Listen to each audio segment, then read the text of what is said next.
नमस्कार, बहुत बहुत स्वागत है आप सभी का आपके प्रोग्राम कहानी कुर्सी की। मैं हूं सौरभ शर्मा आपके साथ। स्टूडियो में हर्षवर्धन त्रिपाठी जी, विजय त्रिवेदी जी, प्रोफेसर संगीत रागी जी, समीर चौगांवकर जी, चारों मेहमान आपके पहुंच चुके हैं। सर बहुत स्वागत है आप सभी का। और आज देखिए सबसे बड़ी खबर तो वही है जो पिछले 1 महीने से लगातार चल रही है। देश और दुनिया समेत करोड़ों राम भक्तों की नजर है कि 2 घंटे के बाद दोपहर 3 बजे अयोध्या में राम मंदिर ट्रस्ट की मीटिंग में क्या होगा। बताया जा रहा है कि आज चंपत राय और अनिल मिश्रा, चंपत राय जनरल सेक्रेटरी हैं, अनिल मिश्रा जी भी बड़े ओहदे पर हैं, इनकी कुर्सी जाना तो तय मानी जा रही है। ये इस्तीफा दे चुके हैं और इस बैठक में इनके इस्तीफे पर मुहर लग सकती है। एक और खबर इस बीच आ रही है, वो ये कि सबसे पहले अध्यक्ष महंत नृत्य गोपाल दास वो ट्रस्ट की बैठक बुलाने का उद्देश्य वहां सबको बताएंगे।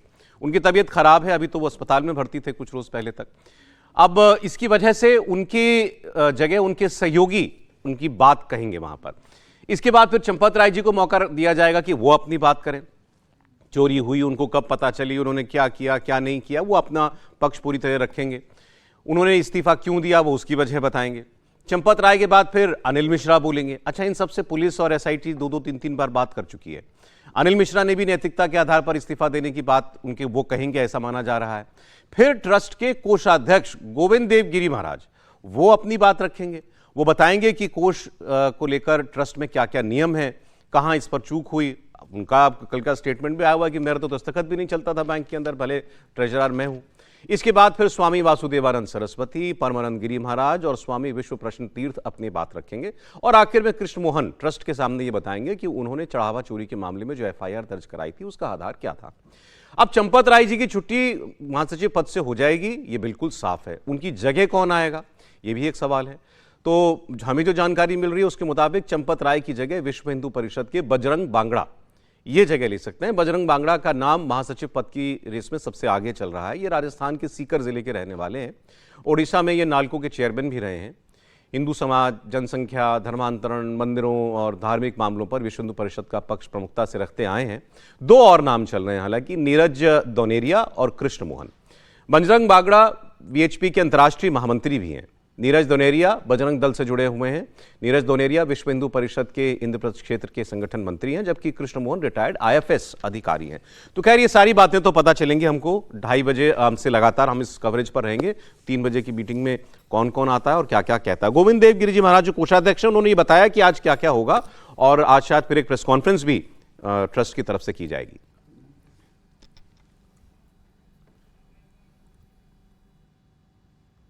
हूँ आपको जी। आज की बैठक के बाद में मैं रात में भी आपसे मिलूंगा। बिल्कुल 3 दिन मैं यहाँ पर हूँ। कौन कौन सुनिए 3 दिन यहाँ पर हूँ। आपके सबके साथ मिलकर के मैं सारी बात करूँगा। बिल्कुल होगी। महाराज जी क्या निर्णय लिया जाएगा जो आरोप लगा रहे हैं? वो अभी बोलूंगा क्या पत्र में भी आप जाने। तो अब देखिए प्रेस कॉन्फ्रेंस होती है कि नहीं होती है। प्रेस कॉन्फ्रेंस वैसे करनी चाहिए ट्रस्ट को। आज अंदर जो कुछ हो बिल्कुल साफ साफ उसको बता देना चाहिए। कुछ लोगों का तो सजेशन ये भी था कि ये बिल्कुल ओपन मीटिंग होनी चाहिए, सबको कैमरों के सामने मीटिंग हो, पता चले अंदर किसने क्या कहा, वरना फिर वही सूत्रों के हवाले से खबरें चलना शुरू हो जाती हैं उसके बाद। लेकिन त्रिपाठी जी पहले खबर बता लें, क्या जानकारी है आपके पास, क्या होने वाला है? देखिए ये तो अब तय ही है और मैं तो ये मानता हूँ कि ये सब भी थोड़ा देर हो रही है, इसमें भी आज तो तय हो जाएगा। लेकिन ये भी नहीं होना चाहिए था। त्यागपत्र उन्होंने दिया, ये आता कि त्यागपत्र स्वीकार हो गया है, उस पर भले और चीज़ों पे सहमति न्यास की उसमें बैठक में होगी। ये होता है, ये मतलब कोई अजूबी चीज़ नहीं है। अगर ऐसा कोई एकदम इमरजेंसी टाइप की सिचुएशन हो तो आप तुरंत सारे लोग फोन पे बात करें, आपात बैठक बुलाई जाती है, कोरम पूरा किया जाए, तो पहले होना चाहिए। लेकिन चलिए आज होगा, मुझे लगता है इसमें तो कोई भ्रम नहीं। दूसरा मतलब अतिरेक भी कुछ हम पत्रकारों का भी गजब होता है। अभी मुझे आवाज़ सुनाई दी कि गोविंद देव गिरी जी से पूछ रहे हैं, किसी रिपोर्टर ने पूछा कि आज की बैठक में आप क्या निर्णय लेंगे। अब अगर निर्णय लेने के लिए बैठक हो रही है तो उसको कैसे पहले बता देंगे कि क्या निर्णय लेंगे, क्योंकि तो न्यास का निर्णय होगा। लेकिन इतना तय है कि आज जो शाम को 3 बजे, 4 बजे, 5 बजे जब भी प्रेस वार्ता, और प्रेस वार्ता होनी चाहिए, एकदम होनी ही चाहिए। प्रेस वार्ता में बिंदुवार बताना चाहिए कि ये चीजें थी, ये आरोप लगे, इसमें एसआईटी ये जांच हुई, ये मामला पकड़ा गया है, हमें ये लगता है, और अब उसका जो स्टैंडर्ड ऑपरेटिंग प्रोसीजर उसके बाद से क्या बदला और अब हम आगे क्या बदलने वाले हैं, ये सब बताना चाहिए। क्योंकि कौन किसकी जगह लेगा ये तो शायद और थोड़ा समय लेगा, वो इतनी जल्दी नहीं हो पाएगा। और जो सबसे बड़ी बात है, अभी वो इंपॉर्टेंट भी नहीं है, अभी वो इंपॉर्टेंट नहीं है, ठीक बात। और जो सबसे बड़ी बात है, जो मुझे लगता है कि चंपत राय और अनिल मिश्रा के त्यागपत्र से भी अधिक महत्वपूर्ण है, जब ये प्रेस वार्ता हो तो बाकायदा उनको बताना चाहिए, कम से कम जितने लोगों ने नाम लेके कहा। जैसे मैं देख रहा हूं कि ये भी अतिरेक हो गया है कि सब हमने 2 रुपया दान दिया, हमने सोना दान किया, चांदी किए थे, तो इतना काहे बेचैन मनो भाई। अगर सचमुच दान किया था तो आपको उसकी चिंता नहीं होनी चाहिए। 11-11 हजार रुपए देने वाले वापस मांग रहे हैं हमारा पैसा। यही तो मैं कह रहा हूं, पॉलिटिकल लोग हैं, ये तो विचित्र है। तो ये छोड़ के जो प्रक्रिया है उसको बताएं, रसीद कैसे कैसे किसको दी गई उसको बताएं, जिन्होंने मतलब सोना चांदी या कुछ और दिया जिसको सामग्री कह सकते हैं उसके बारे में बताएं, और अब से आगे कोई भी दान देगा तो उसका एसओपी क्या होगा वो भी स्पष्टता बताएं। एक तरह से राम मंदिर जाना, दर्शन करना, दान करना, दान के बाद उसकी व्यवस्था, ये सब कुछ पारदर्शी तरीके से न्यास के पदाधिकारियों के जरिए जाना चाहिए। और अनिल मिश्रा और चंपत राय यहां से हटेंगे, यहां की किसी भूमिका में नहीं रहेंगे, ये भी आज स्पष्ट हो जाए। उनकी भूमिका रहेगी कि नहीं रहेगी, वो ट्रस्ट के मेंबर रहेंगे कि नहीं रहेंगे, सारी बातें पता चलेंगी आज। और ये विश्व हिंदू परिषद के और न्यास के सामने जो है सबसे बड़ा मौका है कि जो भरोसा टूटा है लोगों का उसको दोबारा वो स्थापित कर सकते हैं। अगर बिल्कुल पारदर्शी तरीके से अंदर बात होगी, जिम्मेदारी तय होगी, जो लोग अहम पदों पर हैं उनकी नाक के नीचे सब कुछ हुआ उनको हटाया जाए, और उसके बाद आगे की कोई व्यवस्था बनाई जाए, इस पर बात करके वो सब कुछ प्रेस कॉन्फ्रेंस में दुनिया को बताया जाए कि हमने आज ये निर्णय लिए हैं। अभी मैं दिख रहा था शायद अभी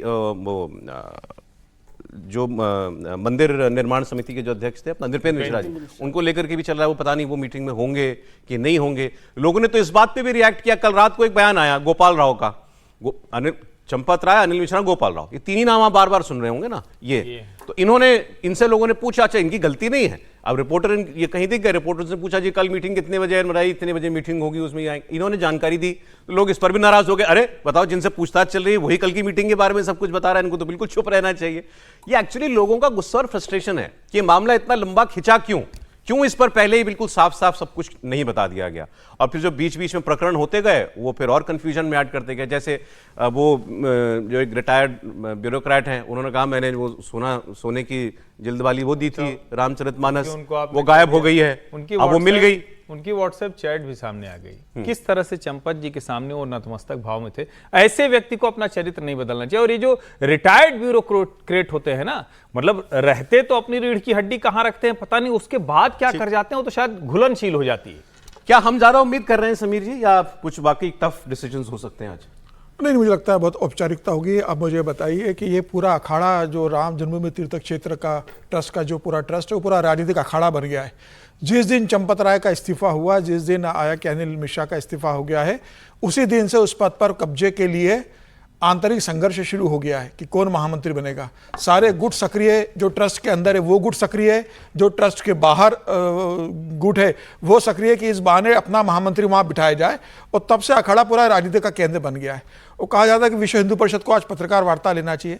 जो विश्व हिंदू परिषद पूरे 1 महीने में एक पत्रकार वार्ता लेने की हिम्मत नहीं जुटा सका सार्वजनिक रूप से, वो अब माँ की बैठक के बाद पत्रकार वार्ता लेकर पूरी जानकारी देंगे। यह सिर्फ एक औपचारिकता होने वाली है। जो इस्तीफा दिया है उस इस्तीफे को स्वीकार किया जाएगा। उसके बाद भी चंपत राय और दिनेश मिश्रा उसके ट्रस्ट के सदस्य बने रहेंगे। क्या आज इस ट्रस्ट के अंदर यह होगा कि चंपत राय का इस्तीफा भी होगा, चंपत राय को ट्रस्ट से बेदखल किया जाएगा? उनसे पहले इस्तीफा लिखवा गया है कि मैं ट्रस्ट से भी इस्तीफा देता हूं। खबर यह आ रही है कि उन्होंने सिर्फ महामंत्री से इस्तीफा दिया है, वो ट्रस्ट के सदस्य बने रहेंगे। तो अब ट्रस्ट इस मीटिंग के बाद पता पड़ेगा वो ट्रस्ट उनसे ट्रस्ट की सदस्यता के रूप में इस्तीफा देने में सफल हुआ है कि नहीं। अनिल मिश्रा ट्रस्ट के सदस्य बने रहेंगे। जवाबदेही मांगनी चाहिए। अभी तक मांगी क्या सर? ट्रस्ट की अभी तक नहीं मांगी। 2 घंटे की बैठक में ये मांग लेंगे बिल्कुल। अरे अभी तक जब नहीं मांगी गई, 1 महीने के अंदर चंपत राय से पूछा नहीं गया। जब आप पहली बार फुल हाउस मीटिंग कर रहे हैं तो उसमें जो कौन मीटिंग कर रहा है सर? कोई तो पूछेगा। कौन मीटिंग कर रहा है? वही लोग मीटिंग कर रहे हैं जो ट्रस्ट को चलाते थे। गोपाल दास जी अध्यक्ष है, उनके सामने तो पहली बार सब लोग आएंगे। सर वो तो वैसे बीमार चल रहे हैं, उनका स्वास्थ्य खराब है, वो तो वैसे इसमें शामिल नहीं थे। वो आ रहे हैं। ऐसे व्यक्ति अध्यक्ष जो लंबे समय से नहीं, बैठक में आना बात अलग है, और लंबे समय से ट्रस्ट के अध्यक्ष सक्रिय होना चाहिए। ऐसे व्यक्ति जो बीमार चल रहा है लेकिन अध्यक्ष बना हुआ है, एक कोषाध्यक्ष जो पुणे में रहता है वो कोषाध्यक्ष बना है, और बड़े आराम से अगर चिट्ठी लेके आप कहते हैं खाना पूर्ति होगी, खाना पूर्ति होगी, इससे ज्यादा कुछ नहीं होने वाला। ये आप मान के चलिए। कुछ रिएक्शंस भी आपको दिखाता हूं, फिर आगे बात बढ़ाते हैं हम लोग। जैसे एक रिएक्शन मुझे दिखा रामपुर के सांसद का, क्योंकि ये थोड़ा इंटरेस्टिंग था, मैंने कहा आपको पहले दिखाऊं मैं।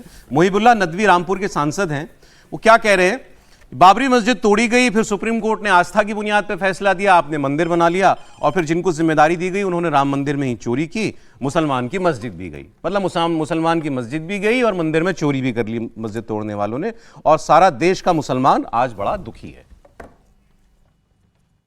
जिस तरह से लोगों की आस्था जुड़ी हुई थी और आस्था की बुनियाद पर फैसला हुआ था, और कोर्ट ये समझ रही थी कि इससे मामला ख़त्म हो जाएगा और मुल्क में अमन व शांति आ जाएगी और इसके बाद किसी और जगह को नहीं छेड़ा जाएगा, तो उससे ये पता चला कि इन लोगों की जो भावना थी वो धर्म पवित्र धर्म के लिए नहीं थी, धर्म के लिए पवित्र नहीं थी। इसलिए राम जी के घर में चोरी का हो जाना, खुर्द-बुर्द का और करप्शन का हो जाना, इससे पूरी दुनिया में, इंटरनेशनल कम्युनिटी में सबका सर नदामत से झुक गया है। मुसलमानों को दुख हुआ है, हमने इतना बड़ा कंप्रोमाइज किया कि आज तक दुनिया में कहीं आस्था पर फैसले होते हैं? फैसले तो सच और झूठ की बुनियाद पर होते हैं, हक और नाहक की बुनियाद पर होते हैं। लेकिन सिर्फ झगड़े को निपटाना था, और चूंकि हम सब लोग हम लोगों का एक ही खून है, एक ही मुल्क में रहते हैं, एक ही सब लोगों की सोच है, एक ही खाना पीना, एक ही साथ में चलना बैठना उठना, अस्पताल रेल बस सब एक साथ है, तो मसले को निपटाने की बात थी। लेकिन अब उन लोगों की जितनी तकलीफ हिंदू कम्युनिटी को हो रही है इस वक्त, उससे ज़्यादा तकलीफ मुसलमानों को हो रही है कि उन्होंने जिस चीज़ के लिए कंप्रोमाइज़ किया था कि ये लोग अपने धर्म के मुताबिक चलेंगे, सुधरेंगे और कुछ और नहीं कुछ करेंगे, लेकिन इन्होंने तो राम जी के घर में चोरी करके इंटरनेशनल प्लेटफार्म पर जिस तरह से हिंदुस्तानियों का पूरे मुल्क, जितने भी हिंदुस्तान के जो लोग, चाहे मैं समझता हूँ पाकिस्तान और बांग्लादेश के हिंदुओं को भी इससे तकलीफ हुई होगी। सांसद जी कह रहे हैं मुसलमान की मस्जिद भी गई, हमने कॉम्प्रोमाइज भी कर लिया बाबरी के नाम पर, सुप्रीम कोर्ट का फैसला आस्था की बुनियाद पे था, उसको भी मान लिया और तुमने तब भी चोरी कर ली। देखिए, माना तो नहीं उन्होंने, ये तो कहना गलत होगा। सुप्रीम कोर्ट ने निर्णय दिया और ये कहना बहुत गलत है कि आस्था की बुनियाद पर सुप्रीम कोर्ट ने ऐसा निर्णय कर दिया था। सुप्रीम कोर्ट ने बहुत उसमें साफ अपने जजमेंट में कहा है कि भाई नीचे मंदिर के अवशेष थे और मंदिर के अवशेष ऐसे ही तो कोई आ नहीं गए थे। उसने सिर्फ ये कहा था कि तोड़ा गया, इसका सबूत नहीं है हमारे पास। अब तोड़ा गया उसका सबूत कहां से लाया जा सकता है? वो कह रहे हैं कि इनकी कोई आस्था नहीं थी, फिर भी हमने कॉम्प्रोमाइज कर लिया। देखिए, मुस्लिम समाज ने कॉम्प्रोमाइज नहीं किया, सच्चाई तो ये है कि, और उनको दुख होता है यदि इन सब चीज़ों के लिए, तो काशी और मथुरा के लिए भी वो आगे बढ़ करके चले आते हैं। दुख नहीं है, जिसको इसी को कहते हैं ना, जैसे जले हुए पर नमक थोड़ा सा रगड़ देना। और स्वाभाविक है कि हमने मौका दिया है, लेकिन साथ में हिंदू समाज के 8-10 व्यक्ति यदि इस प्रकार के गलत निकल जाते हैं तो इसका मतलब ये नहीं है कि पूरा हिंदू समाज ही जो है वो यही कर रहा है, सारे मंदिरों में यही हो रहे हैं। ये जो नैरेटिव बनाने की कोशिश की जा रही है ना, वो थोड़ा सा गलत जा रहा है। ठीक है। और इसका अवसर हमने दिया है। जैसे यहाँ पर सारे लोग बात कर रहे थे कि जिस दिन ये चोरी का मसला आया था, आपके सामने आपका ड्राइवर इतना काम कर रहा है, उसकी संपत्ति बन जा रही है, अर्जित हो जा रही है, हमें इसकी भनक नहीं लगेगी? ये थोड़ा सा अजीब लगता है। और यदि है तो हमको कई बार होता है कि कानाफूसी करते करते सब बातें ट्रेवल करके आपके कानों तक आती हैं, तो आपको सचेत रहना चाहिए था। ये बहुत बड़ी चूक हुई है ट्रस्ट के लोगों के द्वारा। अब तो ये SIT से ही बाद में इन्वेस्टिगेशन से पता लगेगा कि भाई उसमें बेईमानी, इनका व्यक्तिगत भी इन्वॉल्व था, जिसके लिए मैं कम से कम मानने के लिए तैयार नहीं हूं, लेकिन मैं सर्टिफिकेट भी नहीं दे सकता। अब वो निकल करके आता है तो क्या निकल करके आता है ये कहना बड़ा मुश्किल है। अब जरा इसकी पॉलिटिक्स की बात कर ले। ये नदवी जी का बयान भी उस राजनीति का ही हिस्सा है, और इसमें अखिलेश यादव, अरविंद केजरीवाल, प्रियंका वाड्रा, सब लोग लगातार जो है वो बिल्कुल हमलावर भूमिका में हैं और हर दिन सवाल पूछे जा रहे हैं।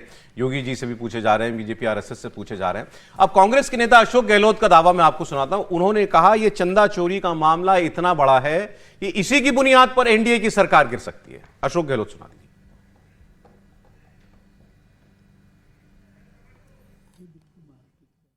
बहुत ज्यादा इसको लेके आक्रोश है, गुस्से के अंदर है, और ये इनको ले डूबेगा। अगली सरकार चली जाए, मान लो NDA गवर्नमेंट, उसमें मेन मुद्दा होगा वे राम मंदिर की चोरी का होगा। बहुत बड़े स्केल में ऑर्गेनाइज वे में चोरी हुई, ऑर्गेनाइज वे में चोरी हुई है। मालूम था चोरी हो रही है, रोका नहीं गया था। और ज़्यादा गुस्सा लोगों में है, मालूम था चोरी हो रही है चांदी की, सोने की और कैश की, आपने स्टॉप क्यों नहीं किया? क्योंकि आप खुद मिले हुए थे। बहुत बड़ा इश्यू बन गया ये। तो ये मैं समझता हूँ इनको बहुत डैमेज करेगा। सरकार जाएगी अगली बार, कुछ बड़ी भागीदारी इसकी भी होगी। देखिए, ये हमने पहले भी एक बार डिस्कस किया था कि ऑपोजिशन की ख्वाहिश ये होगी कि ये मुद्दा इतना अंदर तक घर कर जाए लोगों में कि बीजेपी को इसका बहुत बड़ा नुकसान हो जाए। लेकिन क्या वाकई ऐसा है? कम से कम मेरी राय यह है कि ऐसा नहीं है। बाकी अशोक गहलोत जी जो कह रहे हो, सर क्या समझते हैं उस पर? अशोक गहलोत जी के पास ये अवसर है बात करने का, इस बात का। बट क्या इस मुद्दे में इतना दम है, इतनी स्टीम है? अभी नहीं लगता मुझे कोई इस तरह का और अभी तो वो पता नहीं कौन सी सरकार की बात कर रहे हैं। वो तो एनडी की सरकार, मतलब 29 की बात कर रहे हैं। अभी तो 27 की बात उन्होंने नहीं की है, तो 27 में भी क्या होगा नहीं होगा वो इशू अलग है। देखिए, पॉलिटिक्स में तो सब लोगों के पास ये मौका है, ये अधिकार भी है उनके पास कि वो इस पर बात करें। ये तो आप नहीं कह सकते कि उनके पास अधिकार नहीं बात करने का, तो वो बोलें। बल्कि जो दूसरे लोग हैं गैर विपक्ष वाले, वो भी बोल रहे हैं इस मसले पर। अभी हमको बात करनी चाहिए कि ये जो ट्रस्ट की मीटिंग है, कल जो आपने जिसका जिक्र किया ट्रेजरर साहब का, गोविंद देवपुरी जी का, उससे तो ये लगता है कि मतलब पूरा का पूरा ही मामला गड़बड़ है। गड़बड़ मतलब कि कोई नियम कायदा नहीं चल रहा। वन मैन शो है सर, वन मैन शो है इसको। ठीक है, आपने ये बिल्कुल सही शब्द इस्तेमाल किया, वन मैन शो है। और जब कहीं भी किसी भी संस्था में वन मैन शो होता है तो उसमें गड़बड़ी की आशंकाएं बहुत ज़्यादा हो जाती हैं, क्योंकि अध्यक्ष जी जो हैं वो किसी तरह से एक्टिव नहीं है उसमें। कोषाध्यक्ष के साइन नहीं है यदि उसके बैंक के ट्रांजैक्शन में या किसी और पे, तो ये तो बड़ा मसला है। मतलब ये तो और गंभीर मसला है। सबसे भी चढ़ावा चोरी, कोई स्ट्रक्चर ही नहीं है, कोई व्यवस्था ही नहीं, कोई स्ट्रक्चर भी नहीं है। एसओपी की बात हम वहां पर चढ़ावा की बात कर रहे थे, ये तो पूरे ट्रस्ट में ही कोई एसओपी नहीं है। और ये ट्रस्ट बना हुआ है सरकार की तरफ से, कोई ऐसा नहीं है कि घर की दुकान की तरह से बना हुआ हो। अब सर देखिए, ऐसे मामलों पर आमतौर पर दो ही रिएक्शन होते हैं, या तो आप लिपापोती करते हो या बिल्कुल खुल के सबको सामने रख देते हो साफ साफ। यहाँ क्या होगा? मुझे बहुत साफ साफ होने की संभावना नहीं। और जब आप ये बता रहे हैं कि अगला महासचिव कौन होगा, अगला महासचिव तो बाद की बात है। पहले इसका हिसाब हो कि भाई क्या हो रहा है, क्या क्या गड़बड़ हुई। और मैं ये नहीं कह रहा कि उसको उस तरह से बैठक हो, लेकिन इन कैमरा मीटिंग होनी चाहिए, समझे। इन कैमरा मीटिंग का मतलब है कि उसका रिकॉर्ड पर रहेगा। ये नहीं है कि आपको भी बैठा ले, विजय त्रिवेदी को बैठा ले और वहाँ पर कोई धर्मशाला जैसा हो, लेकिन इन कैमरा मीटिंग हो और वो सब चीज़ें वहाँ पर रिकॉर्ड की जाए। और उसके बाद मेरी तो अब भी राय है, जब आप ये बात कहते हैं कि महासचिव ये बनेगा, इसका मतलब सरकार इस ट्रस्ट को भंग करने के मूड में नहीं है। और जब तक ट्रस्ट भंग नहीं किया जाएगा तो ये लीपापोती मैं समझूंगा। सर हालांकि ट्रस्ट भंग हो या ट्रस्ट के पदाधिकारी बदले जाएं, बात तो एक ही है। नहीं, भाई आप बदल दीजिए ना सारे जो मेन तो सारे बदलने का मतलब भंग ही करना होता है। मतलब मेन मुख्य लोग बदल दो। ऑफिशियो तो सारे के सारे वो होते ही हैं। अरे ऐसे कोषाध्यक्ष की क्या जरूरत है जिसके साइन भी नहीं होते? मैं वही तो कह रहा हूँ, वैसे ही कौन सा बहुत एक्टिव लोग दिखाई दे रहे हैं उसमें। तो इसलिए फिर नए जो जिम्मेदार लोग हैं उनको बदलिए आप, कोषाध्यक्ष भी बदलिए आप। सौरभ, जो ट्रस्ट डीड है उसमें कई ऐसे सदस्य हैं जो आजीवन ट्रस्टी हैं उसके, आप उनको हटा नहीं सकते हैं। वो जब तक हैं तब तक रहेंगे, बदल सकते हैं जब तक कानून को बदलना कोई ऐसा मुश्किल काम थोड़ी है देश में। नहीं, जो ट्रस्ट डीड है ना, एक बार हो गया तो अब फिर उसमें चेंज सर करना, ये तो टेक्निकल बात है। अगर मन में हो किसी के कि नहीं बिल्कुल ही साफ कर देना है, जैसे पराशरन जी जो हैं वो आजीवन ट्रस्टी हैं, चंपत राय जी भी शायद आजीवन ट्रस्टी हैं। चंपत राय जी आजीवन है। तो उसमें ट्रस्ट डीड में आपको जब चेंज करना पड़ेगा तब चेंज करेंगे, उसके बाद ही ये संभव है। लेकिन सर कर देना चाहिए। हाँ, जो भी हो मतलब हर हाल में कर देना चाहिए। अब अगर इसके बाद भी दूसरी बात, एक चीज मैं जिक्र करना चाह रहा हूँ कि उत्तर प्रदेश चुनाव में इसका असर नहीं होगा, मैं नहीं मानता।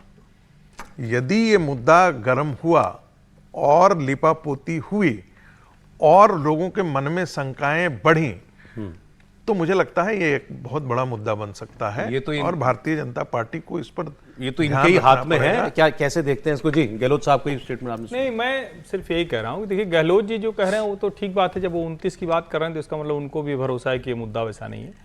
और चूंकि लोगों की आस्था, वो कोई ऐसा है कि आस्था समाप्त हो गई हो, वो डिग गई हो, ऐसा नहीं है। लोग वो उस तरह से हैं, लेकिन जिनके ऊपर आस्था समाप्त हुई है उनको अगर वो फिर से किसी भी स्थिति में, और मैं कह रहा हूं अगर कोई चलो नियम बना दिया था कि चंपत जी आजीवन रहेंगे, तो उस वक्त चंपत जी के जीवन को देखते हुए किया गया था। अब उनके ऊपर आरोप हैं, हम ये नहीं कह रहे हैं कि वो क्या है, क्या वो तो एसआईटी तय करेगी, वो तो जांच तय करेगी, वो तो न्यायालय तय करेगा। लेकिन जो चंपत राय जी की आज की स्थिति है, अनिल मिश्रा की आज की स्थिति है, इन लोगों को ट्रस्ट में किसी भी भूमिका में नहीं रहना चाहिए। एक लाइन की बात है, बाकी सब आप करिए जो करना है, लेकिन ये दोनों लोग किसी भी भूमिका में, अगर अयोध्या राम मंदिर परिसर में, अयोध्या में ठीक है, आपने बड़ा अच्छा काम किया, आप राम जी के भक्त हैं, राम जी के दास हैं, राम जी के पटवारी हैं, तो हो गया ना, आपके जीवन को जो काम करना था कर लिया। अब और कुछ काम करिए, दूसरे लोग भी कर सकते हैं। ऐसा तो है नहीं कि राम मंदिर के लिए दूसरे लोग नहीं काम कर सकते देश में, ऐसा तो नहीं है। चलिए सर, इस पर फिर हम लोग आगे 2:30 बजे से लगातार कवरेज पर रहेंगे तो और बात चाहिए, करेंगे। बिल्कुल सर, आगे बात करेंगे उसकी। अभी गहलोत जी का बयान आपने सुना कि भाई हार जाएगी बीजेपी इस मुद्दे पर, इतना बड़ा मुद्दा है ये। कल योगी जी का एक्चुअली एक स्टेटमेंट आया था, 2 दिन के लिए वहां पर राष्ट्रीय अध्यक्ष नितिन नवीन गए हुए थे, तो कल एक सभा में योगी आदित्यनाथ ने एक स्पीच में कहा कि बंगाल जैसी जीत हासिल हो सकती है बशर्ते हम ये कर लें। वो अपने संगठन की बात कर रहे थे, शक्ति केंद्रों को मजबूत कर लीजिए, शक्ति केंद्र 3-4 बूथ को मिलाकर के बनता है, तो उन्होंने कहा कि बंगाल जैसी जीत हो सकती है। अब बंगाल में क्या हो रहा है ये भी देख लीजिए जरा। बंगाल में जीत के बाद टीएमसी जिस तरीके से बिखरी, अब सवाल यह है कि पार्टी किसकी। हमने आपको कहा था, कल बता रहे थे कि आज का दिन उसके लिए भी महत्वपूर्ण है। चुनाव आयोग के पास पूरा मामला जो है ये जा चुका है और आज दोनों गुटों को चुनाव आयोग के सामने अपना पक्ष रखना है। ममता बनर्जी के गुट की तरफ से कल्याण बनर्जी, महुआ मोइत्रा और सागरिका घोष, इन्होंने चुनाव आयोग से मुलाकात की है आज। और कल्याण बनर्जी का कहना है कि जो बागी टीएमसी पर दावा कर रहे हैं वो फ्रॉड है और उन्हें विधायक पद से इस्तीफा देना चाहिए। इससे पहले कोलकाता में बड़ी हलचल हुई। 2 दिन पहले टीएमसी के बागी गुट ने हेडक्वार्टर पर भी ताला लगा दिया। इसके बाद हुए विवाद में ममता बनर्जी को बड़ा झटका लगा। उनकी सबसे खास और जिनको उन्होंने प्रदेश अध्यक्ष नियुक्त किया हुआ था, चंद्रिमा भट्टाचार्य, उन्होंने भी उनका साथ जो है छोड़ दिया था। अब चुनाव आयोग के सामने आज ममता गुट अपनी रिप्रेजेंटेशन दे चुका है और जो दूसरा ग्रुप है, बड़ा ग्रुप जो माना जा रहा है ऋतुपत बनर्जी वाला, वो भी आज चुनाव आयोग के सामने अपनी बात रखेगा। कल्याण बनर्जी को सुनते हैं। वो लोग जब बोलेंगे 3 वर्ष का है तो 2025 में इसका लाइफ एक्सपायर कर गया, हम लोग नहीं मानते हैं, लेकिन उन लोग का आर्गुमेंट में हम लोग जा रहे हैं। तो 3 वर्ष है तो 2025 में खत्म हो गया। तो 2025 में जब खत्म हो गया, 2026 में सरोवर जो तृणमूल कांग्रेस का टिकट लेके ममता बनर्जी जो सिंबल का साइन करता है चेयरपर्सन करके, उसको मान लिया था। तो मान लिया तो कैसे तुम इलेक्शन में कंटेस्ट किया 3 वर्ष था? तो ये आप वो बात बोलेंगे तो आप तो एमएलए नहीं है, आप तो फ्रॉड प्रोडक्ट है। आप लोग को तो रिजाइन करना चाहिए, वो सिंबल गलत है। आप जो लोग बोल रहे हैं तो उसमें तो सिंबल ही गलत है, तो सिंबल तो नहीं देने सकता है, आप रिजाइन कर दीजिए, तो फ्रॉड है।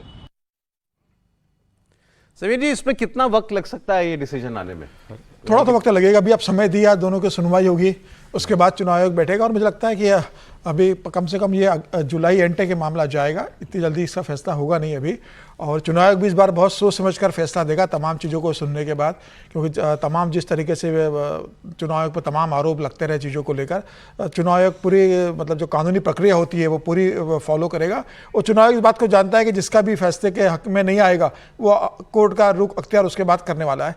लेकिन मुझे लगता है कि चुनाव आयोग इस बार पूरे सभी पक्षों की बात सुनने के बाद फैसला लेगा, लेकिन मंथ एंड तक इसका फैसला आने की संभावना मुझे नजर आ रही है। इतना नहीं कि अभी 2 दिन के अंदर चुनाव आयोग कोई फैसला इस मामले को ले लेगा। हो सकता है कि अभी 1-2 बार और इनसे कोई किसी चीज़ों के डॉक्यूमेंट्स मांगे, चर्चा हो, उसके बाद चुनाव आयोग इस बात को फैसला ले।